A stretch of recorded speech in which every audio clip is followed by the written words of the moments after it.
las hipótesis son proposiciones. ¿Y qué es una proposición? Una oración susceptible de asignarle uno de los valores de verdad, verdadero y falso. Verdadero corresponde a la hipótesis alterna, falso corresponde a la hipótesis nula. La hipótesis del investigador es la hipótesis alterna, es lo que el investigador desea demostrar y se expresa como una afirmación anticipada. Este es un resumen de texto que derriba por lo menos 2 o 3 mitos grandes que existen en investigación y en la docencia. Uno de los grandes mitos acerca de la hipótesis es que todos los estudios llevan hipótesis. Entonces el jurado de tesis le dice al alumno, ¿y cuál es tu hipótesis? Y el alumno está haciendo un estudio sin hipótesis, perfectamente válido, puede ser incluso inferencial, o si quieren no inferencial, puede ser de cualquier naturaleza, pero el alumno tiene un estudio que no lleva hipótesis y el jurado le exige, ¿no?, que tiene que haber hipótesis, que sí, y que el reglamento de tesis dice hipótesis, entonces hay que calificar la hipótesis. No todos los estudios llevan hipótesis, solamente aquellos cuyo enunciado es una proposición. Entonces ese es el primer mito grande, antiguo, un tanto ya va desapareciendo, pero sigue vivo por ahí, así que hay que terminar de matarlo. Los estudios que llevan hipótesis son aquellos cuyo enunciado es una proposición, y eso nada tiene que ver con el nivel investigativo, con el tipo de estudio, porque en todos los niveles investigativos hay hipótesis. Incluso un mito grande también acerca de la hipótesis. Hablemos de los mitos para que esta presentación quede más sustanciosa.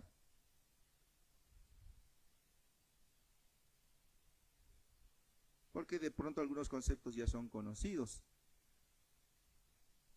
Entonces, ¿existen las hipótesis a nivel exploratorio, por ejemplo, a nivel cualitativo? ¿Qué dicen ustedes? ¿Habrá hipótesis ahí? En un estudio cualitativo. Resulta que las hipótesis están presentes en todos los niveles, pero también es cierto que en todos los niveles hay estudios sin hipótesis. Por eso les decía, la hipótesis nada tiene que ver con el nivel investigativo. Veamos un ejemplo de una hipótesis de nivel exploratorio. La presunción diagnóstica, les voy a poner 2, ¿ya? Uno del campo de la salud. La presunción diagnóstica. ¿Por qué les pongo este ejemplo? Porque aunque no sean de la salud, todo el mundo ha ido al médico, ¿no? Y sospechaba que tenía alguna enfermedad. Presunción diagnóstica o diagnóstico presuntivo es una hipótesis. Imagínate que te da fiebre, cefalea, dificultad respiratoria y tú dices, oh, seguro que me he infectado por el SARS-CoV-2, ya me dio la COVID-19. Esa es tu hipótesis, pero eres un solo caso, un solo paciente. Entonces vas al laboratorio, a la clínica, al hospital, para que tengan una prueba, resulta negativo, hipótesis nula. Pero si te resulta positivo, hipótesis alterna, ahí tienes H0 y H1. Sí.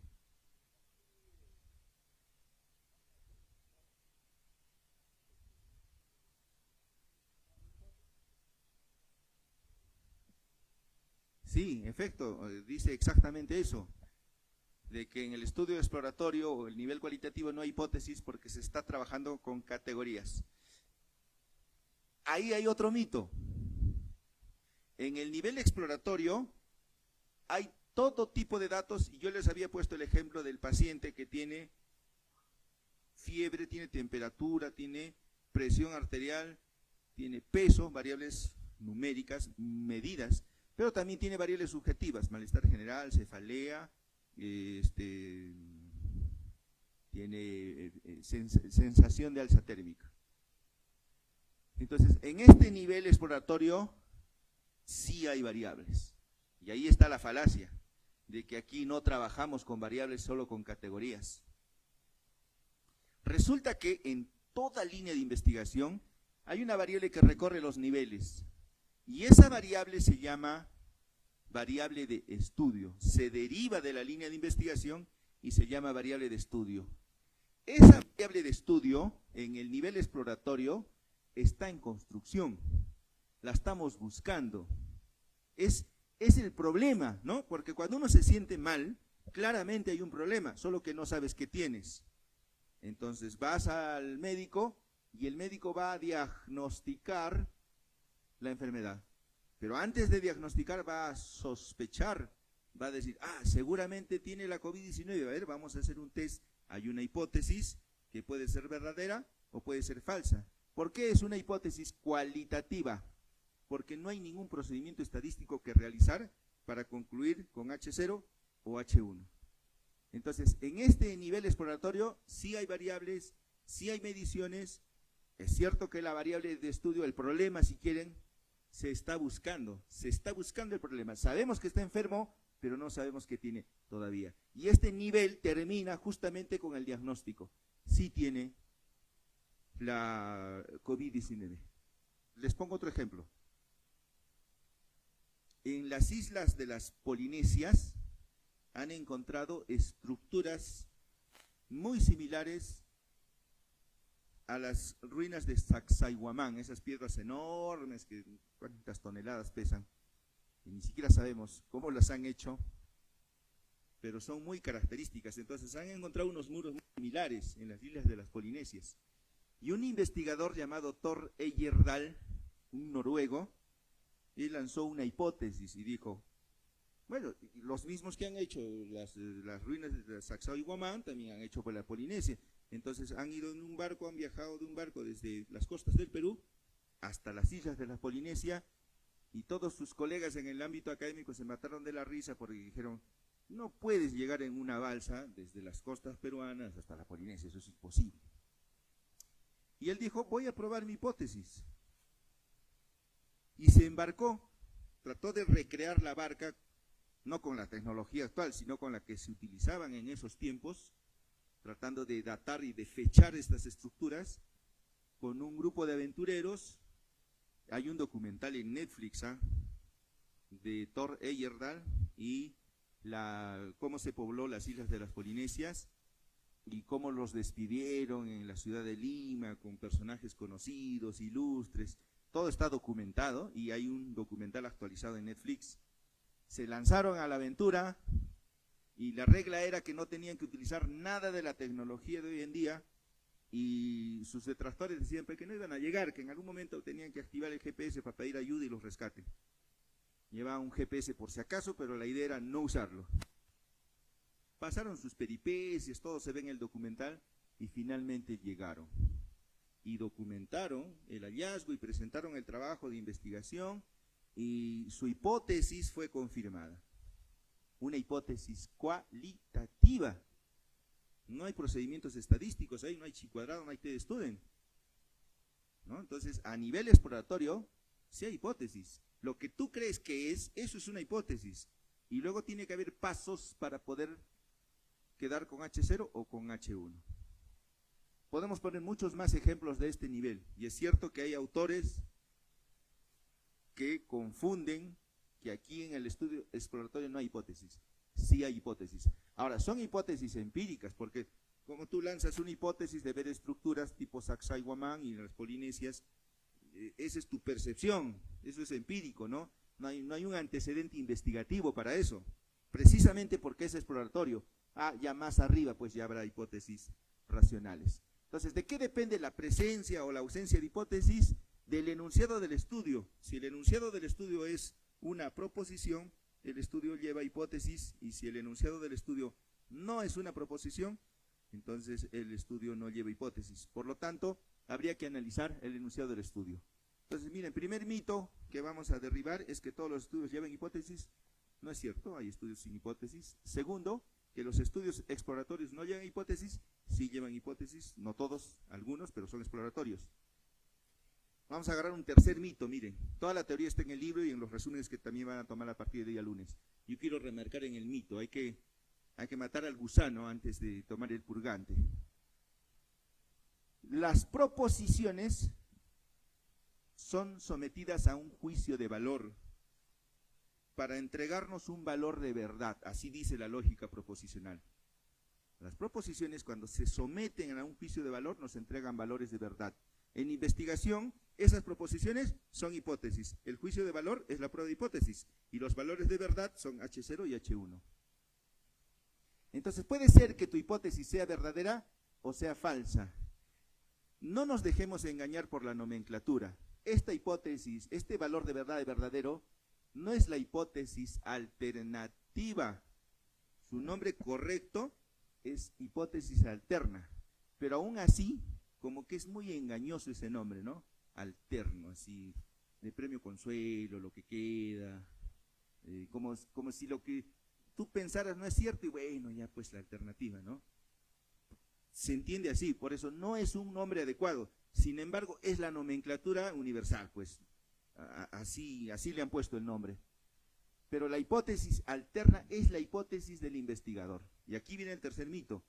Yo he leído y he escuchado que dicen H0, H1, y si no es H1 es H2, H3, H4. Los valores de verdad solo son dos: verdadero, falso, sano, enfermo, aprobado, desaprobado, ingresaste a la universidad, no ingresaste a la universidad. Es sí o no, no hay H0 no sucedió, eso que tú creías no es cierto, eso es H0.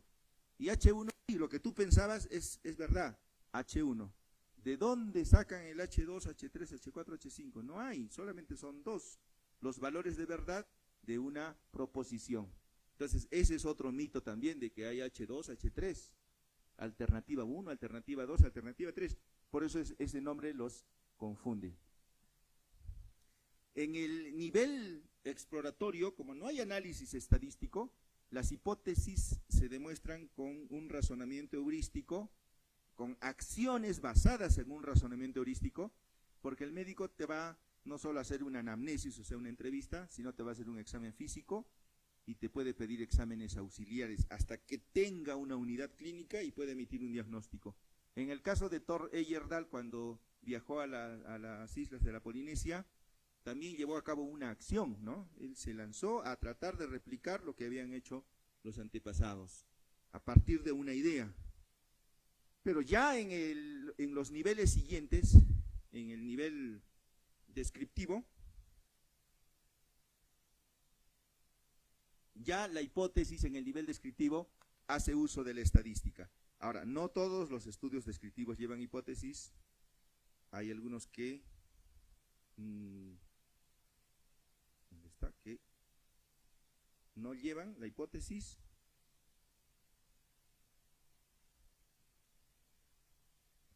Y los estudios cuantitativos, los que hacen uso de la estadística, se apoyan en la estadística para la prueba de hipótesis. Entonces, el ritual de la significancia estadística no es sinónimo de prueba de hipótesis. Cuando nosotros tomamos un curso de estadística, digamos que el profesor es un estadístico, como estadístico que es, él es ciego para el estudio exploratorio, para investigación cualitativa. No tendría por qué conocerla, porque él es pues estadístico. Entonces, cuando nos da el curso de estadística y viene la prueba de hipótesis, él dice, el ritual de la significancia estadística de Frey se va a mandar con el ritual.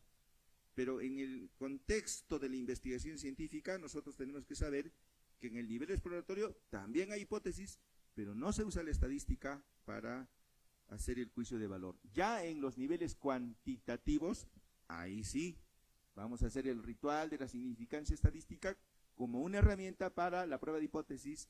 Ello no quita que sigamos haciendo el razonamiento heurístico, porque este ritual es también razonamiento heurístico. Miren, planteamiento de hipótesis, H0 y H1. Si es un estudio comparativo, fijémonos solo en H1 porque es la hipótesis del investigador. H0 solamente se opone a lo que tú estabas pensando. Si es un estudio comparativo, H1 dice diferencias. Si es un estudio de asociación, H1 dice hay asociación. Si es un estudio de correlación, H1 dice hay correlación. Entonces, no es que siempre H1 vaya a ser de diferencias. No es así. Tenemos que nosotros recordar cuál es el objetivo estadístico que hemos planteado. Estamos ya en una fase cuantitativa, en la investigación cuantitativa. Luego el nivel de significancia, el profesor de estadística, en su curso de estadística nos dice alfa 5%, 0,05 en cifras decimales. Alfa es el límite de tolerancia del error. ¿De cuál error? Del error tipo 1. 5% de error podría estar bien, digamos, para la tardanza en los trabajadores, ¿ya? De 20 días, que un día llegues tarde, no es mucho, es un 5%. Pero ustedes se imaginan un error del 5% en un vuelo aéreo, 20 vuelos y ya estás muerto. Mucho, ¿no? Entonces, este nivel de significancia o nivel de tolerancia para el error es un valor convencional establecido por los en el área. Entonces, los cirujanos que hacen la cirugía de la vesícula dirán, pues, ¿cuál es el límite de tolerancia para las complicaciones de infección de herida operatoria? ¿Qué sé yo? 1%, porque ciertamente a veces se infecta. Y así, para cada procedimiento hay que poner un límite. Claro, como el profesor de estadística no va a estar preguntando a cada uno su profesión, su línea de investigación, ya se vuelve un asesor de investigación. Él nada más te quiere enseñar la prueba estadística. Por eso es que el profesor de estadística, ponle 5%. ¿De dónde sale ese 5%? Preguntan algunos. No nos sale de ningún lado. Es un valor convencional, convenido, acordado entre las partes. Ya como el número de tardanzas máximo que vamos a tolerar. Se reúne la patronal con el sindicato y acuerdan cuántas tardanzas es el límite máximo. Es un valor convenido. Entonces, no es que siempre vaya a ser 5%. Luego viene la prueba estadística. Hay que elegir una prueba estadística que será chi cuadrado, que será, a veces será t-student, a veces será análisis de la varianza. No siempre es el mismo. Entonces, seguimos haciendo razonamiento heurístico. Lo bueno es que ahora el software lo hace, el ChatGPT. Esos son los criterios. Luego viene el cálculo del p-valor en función a la prueba estadística. Este p-valor es la magnitud del error. Entonces, una cosa es el límite de tolerancia del error y otra cosa es la cuantificación del error. Para que no se pase por el límite, tiene que estar por debajo del límite de tolerancia o nivel de significancia. Hay que calcularlo. Y el software, hoy en día te lo hace en menos de un minuto.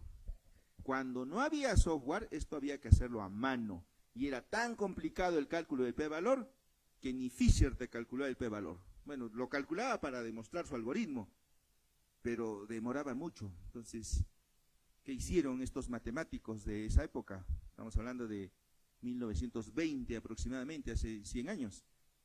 Escribieron las distribuciones de probabilidad en tablas, la distribución Z, la distribución t-student. ¿Se acuerdan que los libros de estadística antes venían anexos? Tu tabla de Z, tu tabla de t-student, y para el análisis de la varianza era numerador, denominador, con valores de probabilidad. Era una complicación, porque era complicado calcular el p-valor, no estaba al alcance de todos. Sí podíamos calcular a mano el chi cuadrado, la t-student, procedimientos menores, y luego lo contrastábamos con el de la tabla. Pero hoy en día el software lo calcula todo, ya no es necesario hacer eso, calculamos el p-valor y luego tomamos una decisión en función de si el p-valor está por debajo de alfa, H1, si el p-valor está por encima de alfa, H0. Aquí está el esquema. Imagínense que el error tipo 1, me refiero a ese, recuerden que hay un error tipo 2, aquí estamos hablando del 1. El error tipo 1 sería así como un termómetro, ¿ya? Y lo vamos a medir. Mientras menos error, mejor, pues, ¿no? Porque si nosotros tenemos una hipótesis y la damos como verdadera por anticipado, porque es una conjetura, puede que nos equivoquemos. Entonces, mientras menor sea la cantidad de error, mejor. Mientras menor tardanzas tengan los trabajadores, mejor, ¿verdad? Así es, mientras menor sea el error, mejor. ¿Para qué? Para quedarnos con la hipótesis del investigador H1. Por eso cuando el error es bajito, bajito, bajito, H1. Oye, ¿pero a qué te refieres bajito? Dame un punto de corte. Ah, alfa, nivel de significancia. Que ya dijimos, convencionalmente para los ejercicios va en 0,05, pero podría ser menos. Ahora que si el error, el p-valor, por encima pues de este nivel, de tolerancia H0. O sea, tú acabas de lanzar una afirmación que en la mayoría de los casos es falsa. Entonces mejor no hagas esa afirmación, porque la probabilidad de que te equivoques es demasiado. Esta es una regla de decisiones bajo los ojos del investigador, ¿ya? Bajo los ojos del investigador. Si alguien por aquí es del área de la estadística, va a decir, no, ese razonamiento no era así. Fisher indicó que a quien había que someter a contraste era H0, y la idea es rechazar H0 para quedarnos con la hipótesis nula, y que el error tipo 1 es la probabilidad de equivocarse al haber rechazado una hipótesis nula cuando esta era verdadera, todo un trabalenguas. Pero llegamos a lo mismo, ¿ya? Llegamos exactamente al mismo lugar. Entonces es simple. ¿Qué quiere el investigador? H1. El que tiene una hipótesis quiere demostrarla. Ahora, si no es cierto, si te equivocaste, bueno, pues H0. Lo que quiere el investigador es demostrar H1. Y para que demuestres que H1 es verdadera, el p-valor tiene que estar bien bajito, por debajo del nivel de significancia. Eureka, el investigador acaba de demostrar su hipótesis. Así de simple. ¿Ya? Nivel investigador. Ciertamente los estadísticos parten de una premisa. Las variables, esto según la teoría de Kerlinger define una hipótesis como una relación entre variables, pero ya hemos visto que a nivel exploratorio hay hipótesis y no hay relación entre variables. A nivel descriptivo hay hipótesis y no hay relación entre variables. ¿Kerlinger acaso estaba equivocado? Porque es uno de los grandes autores en metodología de la investigación. No estaba equivocado, solo que él se estaba refiriendo solamente a una parte. Ahora nos toca a nosotros ampliarlo, a tener el panorama general. Así como les mencioné que los estudios observacionales y experimentales solo se refieren al nivel explicativo, Kerlinger, cuando define la hipótesis como una relación entre variables, solo se está refiriendo a los estudios analíticos, solo a ellos. Entonces, bajo esta perspectiva, en estadística todas las variables son independientes hasta que se demuestre lo contrario. O sea, es H0 a menos que venga alguien a probar que eso no es así. Ese es el principio de independencia, que equivale al principio jurídico de inocencia, ¿no? Todos somos inocentes hasta que se demuestre lo contrario. En estadística, el principio de independencia es todas las variables son independientes hasta que se demuestre lo contrario. Esa es una visión estadística, es real y calza con esto.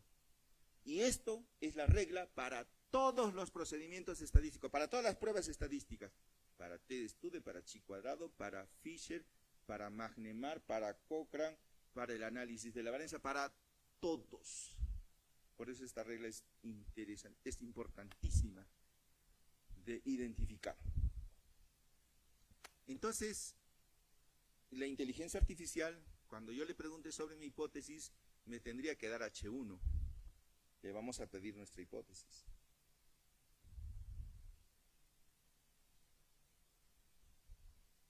En este caso, plantéame la hipótesis.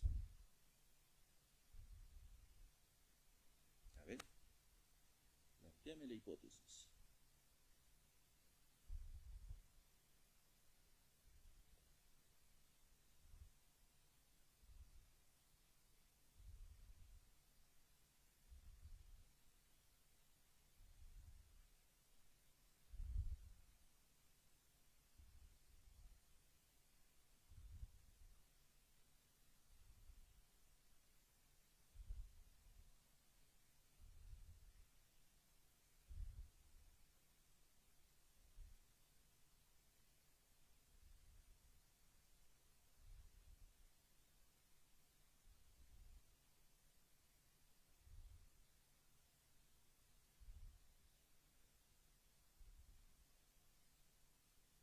Ya, ahí se había atascado el chat.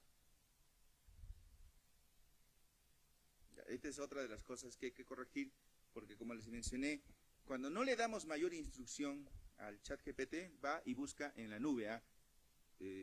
No es un buscador, es un generador de contenido. Pero si hacemos la analogía, si no le das mayor instrucción, es como el Google normal. Pero nosotros en investigación no queremos al Google normal, queremos al Google académico, ¿no? Hay que restringirlo. ¿Ya? Entonces, ahí es donde nosotros le damos instrucciones o le cargamos un libro. Creamos nuestro propio GPT, lo personalizamos. O sea, lo convertimos en un asistente al chat GPT. Porque esto de aquí sí que hay que revisar. Miren, ya le había dicho yo que utilice principal y secundario, pero en hipótesis no hay principal ni secundario. En hipótesis solo hay una hipótesis. Los factores de riesgo están asociados significativamente con la presencia de osteoporosis. ¿A qué factores se refiere? A la lista del cuadro de variables. Ahora, esa lista, gramaticalmente yo la puedo desglosar, gramaticalmente, no es que haya más hipótesis. Entonces, el índice de masa corporal está asociado con la osteoporosis, el consumo de calcio está asociado con la osteoporosis, el sedentarismo está asociado con la osteoporosis, los factores sociodemográficos están asociados con la osteoporosis. En realidad, ahí solo hay una hipótesis que si quieren gramaticalmente lo pueden desglosar, pero sigue habiendo una sola hipótesis, que es un conjunto de factores respecto de una variable de supervisión. ¿Por qué no hay hipótesis secundarias? Ese es otro mito. Ya, ¿por cuál mito iríamos? Ya por el cuarto, creo, acerca de las hipótesis. Miren, yo les voy a plantear un estudio básico con un diseño bien conocido. El diseño de casos y controles. La osteoporosis y vamos a ponerle el sedentarismo, ¿ya? Osteoporosis y sedentarismo. Voy a conseguir 100 mujeres que tienen osteoporosis y 100 mujeres que no tienen osteoporosis. Y yo voy a evaluar el sedentarismo en ambos grupos. Mi objetivo principal va a decir comparar la frecuencia del sedentarismo en mujeres con y sin osteoporosis. Y mis objetivos secundarios van a decir hallar la frecuencia del sedentarismo en mujeres con osteoporosis. El otro objetivo va a decir hallar la frecuencia de obesidad, de sedentarismo en mujeres sin osteoporosis. El cálculo del tamaño de la muestra que yo he hecho es para comparar los grupos. La frecuencia de sedentarismo en personas con osteoporosis en ningún caso significa una estimación de un parámetro.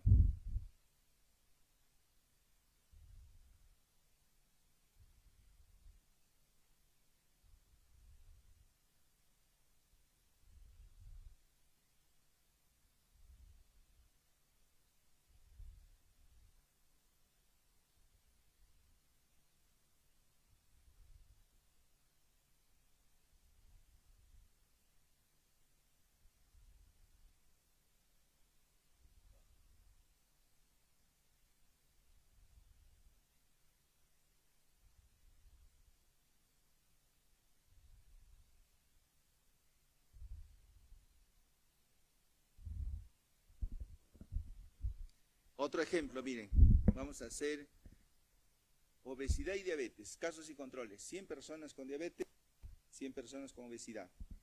Vamos a suponer que en el grupo de diabetes la mitad tiene obesidad, 50%, y en el grupo de no diabetes el 10% tiene diabetes, 10 de 100. Mi objetivo principal va a decir comparar la frecuencia de obesidad en personas diabéticas y no diabéticas. Ese es el objetivo principal. Y los objetivos secundarios son dos, van a decir hallar la frecuencia de obesidad en diabéticos, hallar la frecuencia de obesidad en no diabéticos. Yo hice el cálculo del tamaño de la muestra para comparar los grupos, ¿ah? Es un algoritmo totalmente distinto para la estimación de parámetros. Entonces, cuando yo halle la frecuencia de obesidad en los no diabéticos, yo no puedo interpretar eso como la prevalencia de obesidad en la población, porque para hallar la prevalencia de obesidad en la población, que es un parámetro, eso es un estudio descriptivo. Yo tengo que hacer el cálculo del tamaño de la muestra para la estimación de parámetros, cuidándome solo del error tipo 1, pero en mi caso sí controles, que es comparación, tengo que cuidar error tipo 1, error tipo 2, y encima mi cálculo del tamaño de la muestra es para comparar, no es para estimación de parámetros. Entonces, no existen objetivos inferenciales secundarios. En un estudio inferencial, solo el objetivo principal es inferencial. Y solamente ese objetivo genera una hipótesis al caso de que mi enunciado sea una proposición. De repente, así al vuelo, dicen, necesitamos más argumentos. En el resumen que les voy a dar, ahí va a haber para repasar, incluso con preguntas y respuestas, para poder entrenarnos un poco más. Este análisis que les acabo de hacer, también lo he desarrollado en 2 horas, en una transmisión en vivo, ya sobre los objetivos del estudio, así se llama, los objetivos del estudio. Si alguien quiere ampliar, quiere entrar a fondo, ¿no? A ver, sentémonos y realmente veamos si los objetivos secundarios son inferenciales y si existen hipótesis secundarias. Solo hay una hipótesis. Cuando hablamos de factores de riesgo, tú dices la obesidad, el sedentarismo, el consumo de tabaco, el consumo de alcohol son factores de riesgo para la diabetes. O si quieres lo desglosas. La obesidad es un factor de riesgo para la diabetes. El hábito de fumar es un factor de riesgo para la diabetes. El sedentarismo es un factor de riesgo para la diabetes. No estamos creando más hipótesis. Solo estamos escribiendo gramaticalmente de forma desglosada. Y veamos lo que nos ha dado el chat. A ver, aquí también hay un resultado general, los factores de riesgo, y ahí irían índice de masa corporal, consumo de calcio, el sedentarismo, la edad, los antecedentes familiares, están asociados con la presencia de osteoporosis en mujeres posmenopáusicas. La hipótesis nula dirá que no están asociados. Desde el punto de vista gramatical solo escribimos la afirmación anticipada del investigador, de que existe tal asociación.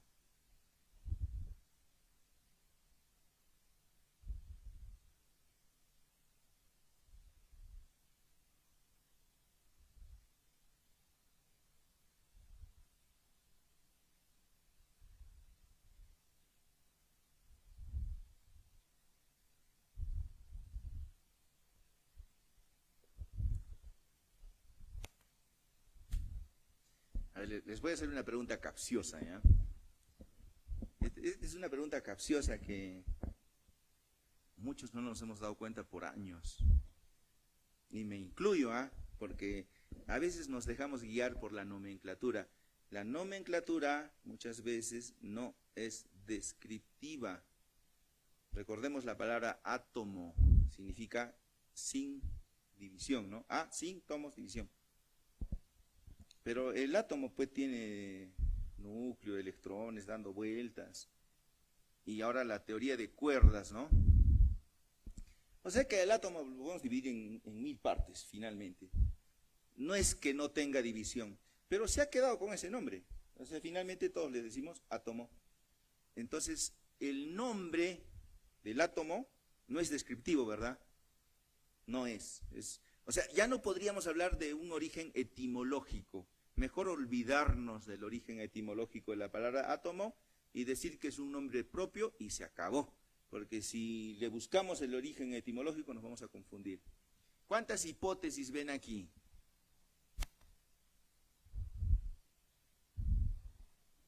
A ver, levanten la mano los que dicen 2. Y levanten la mano los que dicen 1. Ya se la sabían, ya. Aquí solo hay una hipótesis.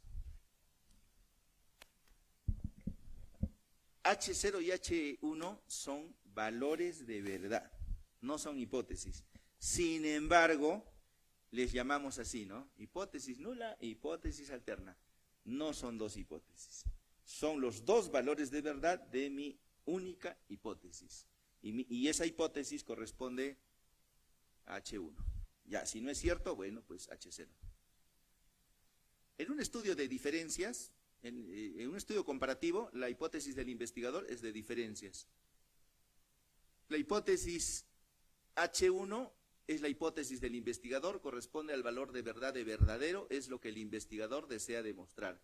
Ejemplo, el hábito de fumar sí es un factor de riesgo para el cáncer de pulmón, aunque nosotros escribimos sin la palabra sin, porque se da por sobreentendido. Como cuando escribimos números, ¿no? La potencia siempre es 1 y no la escribimos. La hipótesis, desde el punto de vista matemático, tiene dos planteamientos, de dos colas, que puede ser menor, que el grupo 1 puede ser menor al grupo 2, o que el grupo 1 puede ser mayor al grupo 2. Pero también puede ser de una cola, donde el grupo 1 es menor que el grupo 2, y la siguiente versión donde el grupo 1 es mayor que el grupo 2. En un estudio longitudinal sería que ha disminuido el promedio X barra de la medición de una variable. ¿Para qué querríamos disminuir algo? Bueno, cuando estamos con sobrepeso, vamos al gimnasio para disminuir de peso, ¿no? Entonces primero te pesas, luego 3 meses al gimnasio, te vuelves a pesar y lo que estamos buscando es disminución. No estamos buscando de dos colas, ¿no? No estamos buscando a ver si aumenta o a ver si disminuye, estamos buscando que disminuya.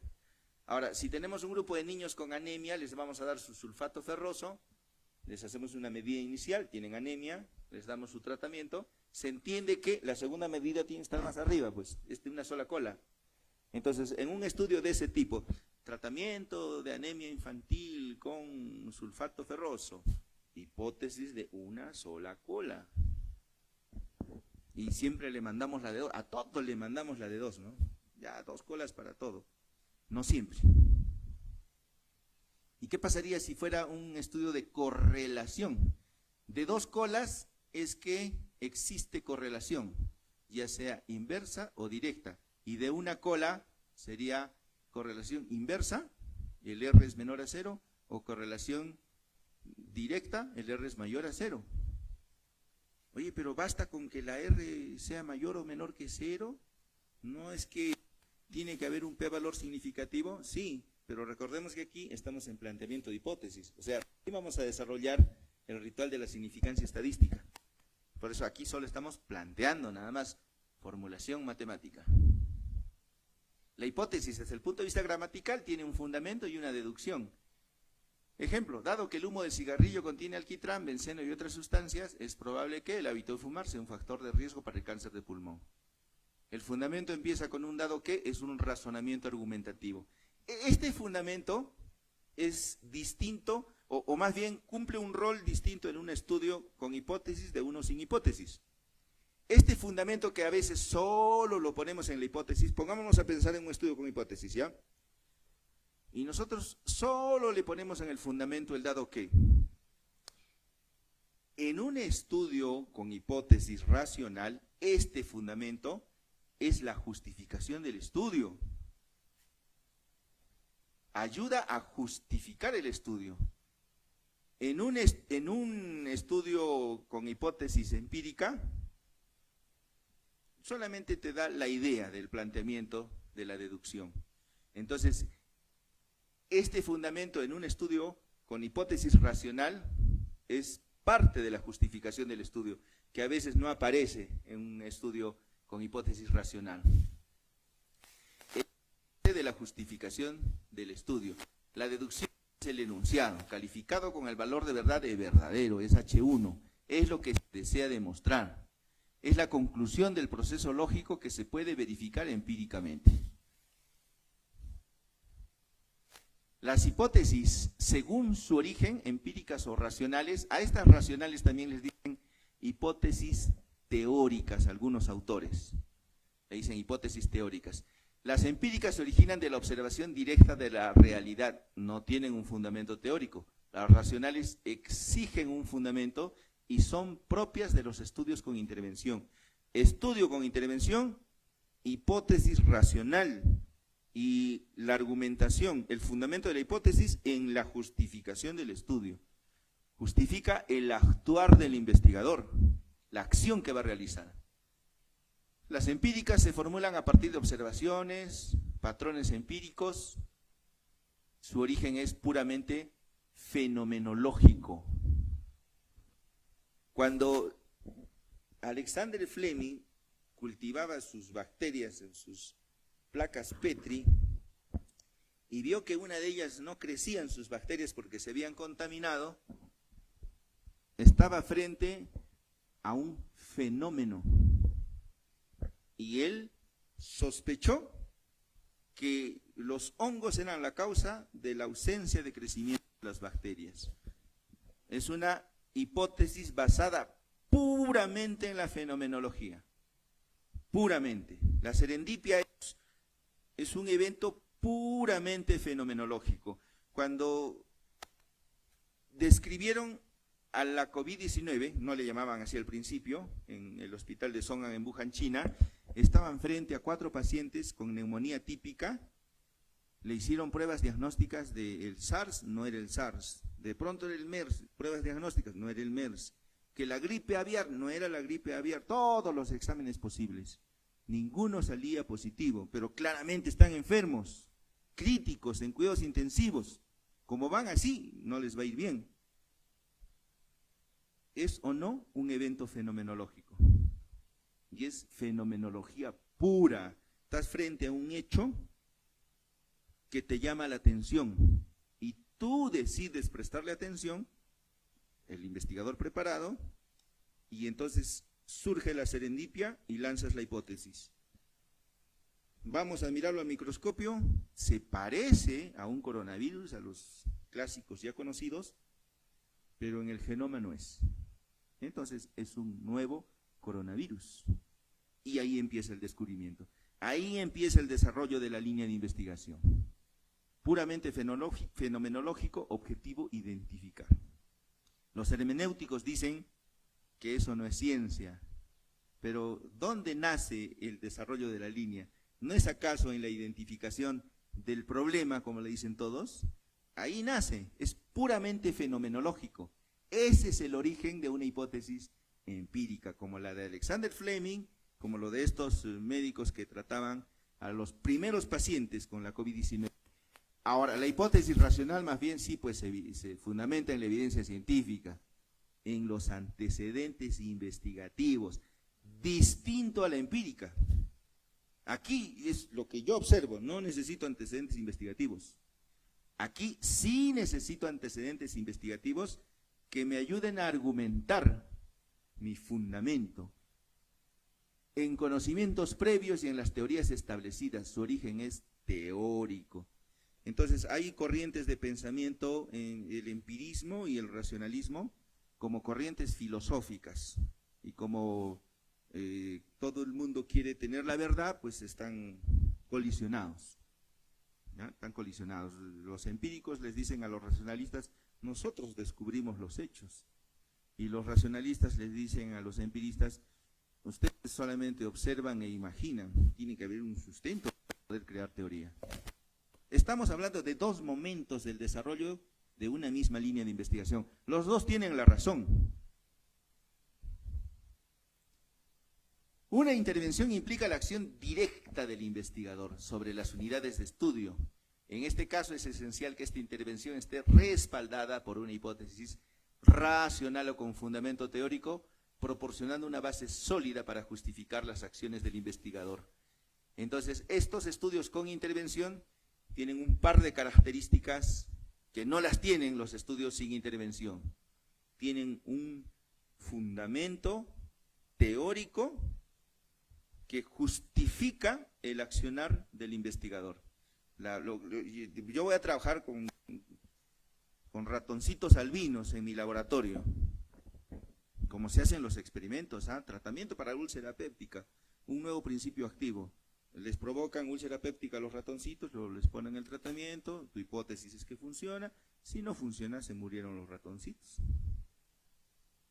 Pero hay que justificar ese actuar. No es que uno vaya a hacer eso todos los días, a ver qué pasa, ¿no?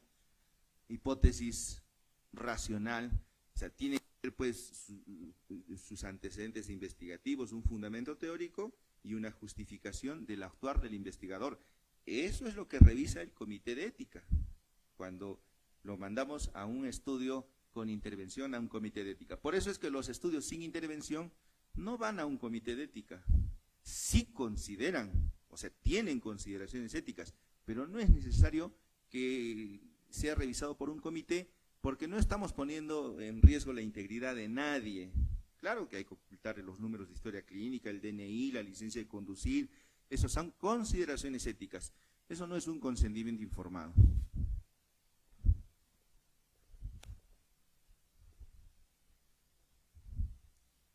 Bueno, hay conceptos interesantísimos que vamos a ver en la tarde. Vamos a ver de forma rápida, incluso cómo crear instrumentos, cuestionarios, escalas para la medición de constructos y su análisis que debemos realizar. Yo intento llegar de todas las maneras posibles a las personas que quieren aprender, en el sentido de que en el pasado, antes de la época de la imprenta, estaba el maestro y los alumnos tomaban nota de lo que el maestro hablaba. Cuando surge la imprenta, ya pues habría que tener el libro. Cuando surge la internet, entonces muchos profesores suben contenido académico a internet, a YouTube. Ahora que surge la inteligencia artificial, creamos un GPT personalizado, les voy a dar acceso en las horas de la tarde. Ya no solamente hay clases presenciales en estos tiempos, hay clases virtuales, pero hay clases virtuales sincrónicas y asincrónicas. Eso de que nos vemos todos en el Zoom a las 7 de la noche, esas son las sincrónicas. Pero casi aplica lo mismo que ir a la universidad, porque siempre el tiempo nos juega malas pasadas. Para eso también están las asincrónicas, donde la clase está previamente grabada, pero siempre van a quedar dudas. No es lo mismo que un presencial, no es lo mismo que un 1 a 1. Entonces en la parte de abajo hay preguntas y respuestas. Ahora le vamos a agregar el GPT personalizado para que en un curso virtual, asincrónico, complementado con las transmisiones que hacemos los días miércoles, quienes deseen pueden participar. Ese programa se llama Taller de Tesis.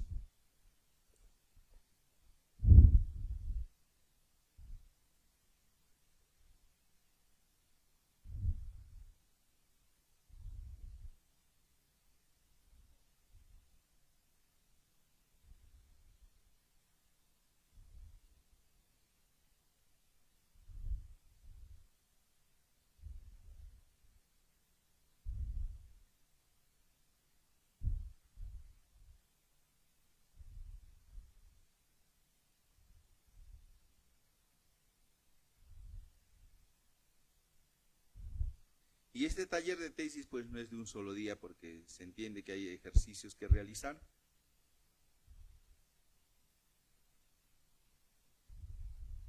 Que son 30 ejercicios que realizar y luego también revisarlos para ver si están bien ejecutados. Evidentemente es un programa que tiene costo, pero les han traído en la parte de atrás una oferta personalizada de menos de lo que cuesta normalmente este programa. Hay mucha gente que lo ha llevado en forma en línea, porque no son pues, no todos vivimos en la misma ciudad. Más de 4.000 personas que han llevado el programa y que luego completan los cursos que tenemos ahí para un diplomado. 30 ejercicios, un ejercicio por día, y todo dura 6 semanas con el acompañamiento debido para los que deseen participar en este programa Taller de Tesis, porque siempre empezamos un lunes, como el lunes que viene, además de este curso de repaso que yo les estoy dejando a todos, de forma complementaria. Y el día de hoy, además, les voy a dejar mi GPT personalizado, de modo que tengamos varios nexos para seguir avanzando. La reunión presencial es importante, pero es un día y es un ignition. Esencialmente el tiempo nos da para derribar mitos y podamos interactuar. El ignition es la ignición que se dan en los motores de explosión, cuando arranca el motor de un solo golpe y empiezan los pistones a caminar. A veces nos falta un poquito de motivación. Tenemos pendiente la tesis del posgrado, o de repente queremos mejorar nuestras capacidades investigativas, o de repente alguien por ahí quiere dedicarse a la docencia en investigación, tiene todas estas herramientas.